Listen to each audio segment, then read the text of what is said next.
people are now beginning to realise the benefits of just being clear, calm, consistent, and going, oh, is this what life's supposed to feel like? Like when we were children. Yeah. And you're right. It's people don't want to talk about it because it's a bit taboo, because they associate having a problem with alcohol as being the drunk on the park bench and scurrying around for cans of beer and stuff like that. It's not. It's and for all the reasons you said, like, oh, it's your 18th, it's your 21st. I got challenged on Christmas. Oh, it's Christmas Day. Have a drink. Oh, it's free. And then we went out for lunch with the family. And so here's a glass of champagne. I was like, I don't want it. So then, but it's free. It's Christmas. Okay. It's expected. It's just it's laughable in the sense I'm not anti-alcohol. I'm not an alcohol-free Jesus. It's just I've realised the benefits that it brings me from taking a break, and I want to share it with others. But it's laughable because it is a liquid in a glass that we're defending almost. We wouldn't say, oh, I'm just going off to do a bag of heroin tonight, John. It's the only drug that we have to apologise for as well. And it is a drug. It's highly addictive. So, yeah, the best thing that you can do is sort of ask yourself, what impact is it having? Put it on a scale. What are the benefits for? What are the benefits against? What are the benefits of actually stopping doing this? What could you realise? And you'll find your sleep will probably be the first thing that really improves. Once you start seeing those benefits after a week.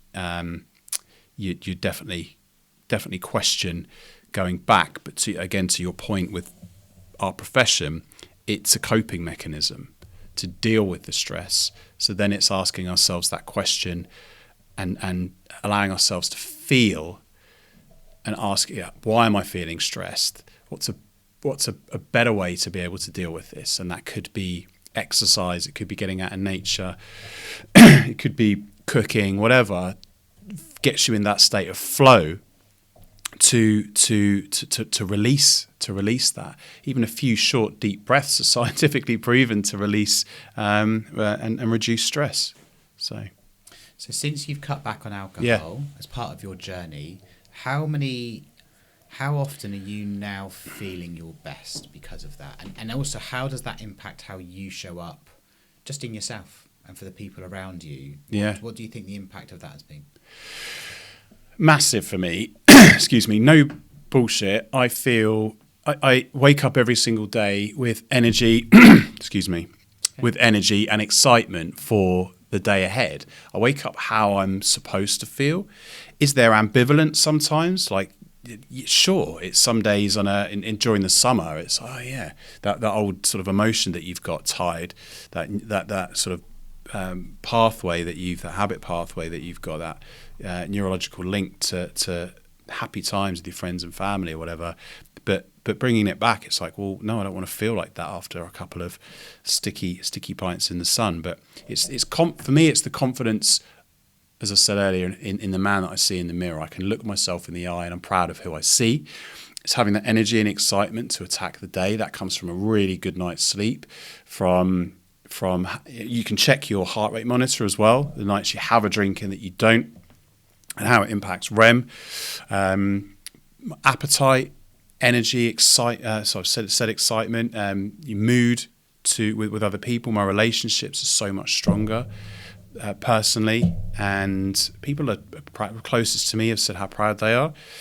And it's not to say that, hey, Ben, you had a big problem with alcohol before. It's, we know that you weren't happy and you weren't showing up as the man you wanted to be. And I stopped. I did a year during lockdown because I didn't want to. It was too much of a good time. I think we were all found the first month a little bit exciting, if we're honest. Some horrible things were happening, but we're all at home. It was a boiling hot summer. You'd get beers delivered through Ocado or whatever, and you just drank more and more, and you were like, oh, might as well just have another drink today. You couldn't go out, so I thought, well, who do I want to be? And that, I did that, but I didn't do any inner work on why I drank.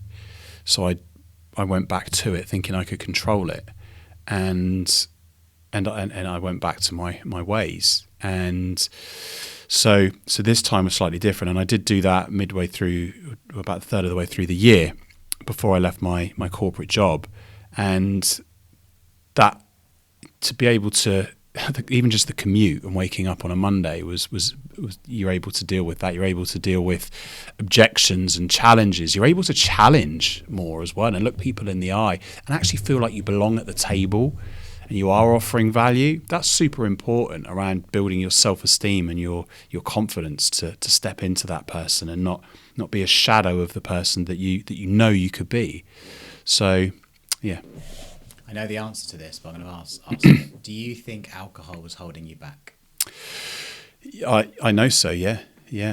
It is, even in leadership. Even a few pints, if you're not, it's stopping you from performing at your very, very best. You can show up, perform, you can exercise. I did all of that. I used to go in beast mode because I was like, I know I'm going to drink this weekend, so I need to sweat out even more calories. But it doesn't have to be that way.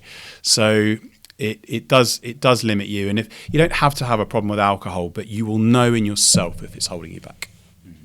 It's so interesting because our journeys have been so similar. We're from the years in software sales.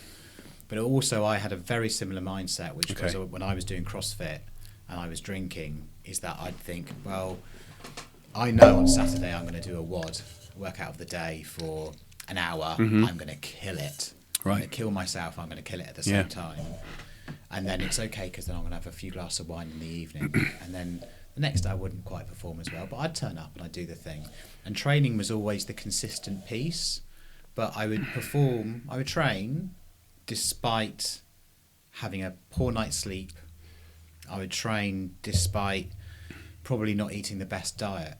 And the amazing thing is, as soon as I've got to take another approach here. There's a podcast I listen to, Craig Beck. He's the Sober Happy podcast. I can't remember. I'll get the right notes because I really love it. And he talks about, on the other side of alcohol is the person you're trying to become, if the answers. And I thought a lot about that and for a really long time, which was like, but the idea of having a life without alcohol seems so scary. It's almost worth going and having a drink around, because you're like, I can't even imagine having a life without alcohol.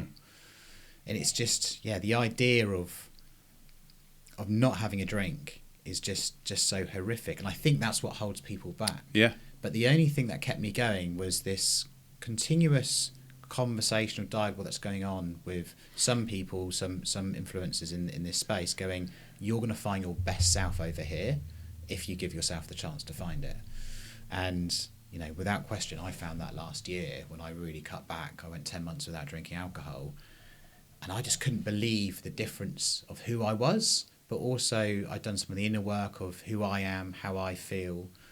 And I suppose what I'd love from this conversation is for someone else to take note of what we're both saying, which is your best self is on the other side, whether it's alcohol, but it's on the other side of the hard thing that you're avoiding. And that might be your corporate life, it might be alcohol. And I think that's where your coaching can come in to try and unlock that and take someone forward. Yeah, I hope so. And it doesn't have to be, we don't have to be in the corporate space. You can be in any role. You could be at home. You could be a housewife, or house mum, house husband, whatever that looks like, having those couple of glasses at night. But you know if it is holding you back. You know how you feel, and what could you achieve if you remove it, and if you just sit with that and think about it. Who's the person you want to be? Do you want to be a little bit less shouty and snappy at the kids? Do you want to really maximise the Saturday? You get so much more time back. It's hard to conceptualise when you can't see the label when you're still in the jar, so to speak. So it's a coined phrase. But when you step out of it, it's like, this is it. And you don't have to do it forever. That's the hard. I think telling yourself that is overwhelming. I think it's setting yourself a goal just to experience some of the benefits and allowing yourself to feel, doing some of the healing, doing some of that inner work, and then you can decide what you want to do. But know your why, know your purpose, and align with that, so you have that motivation to not go back or not sabotage yourself.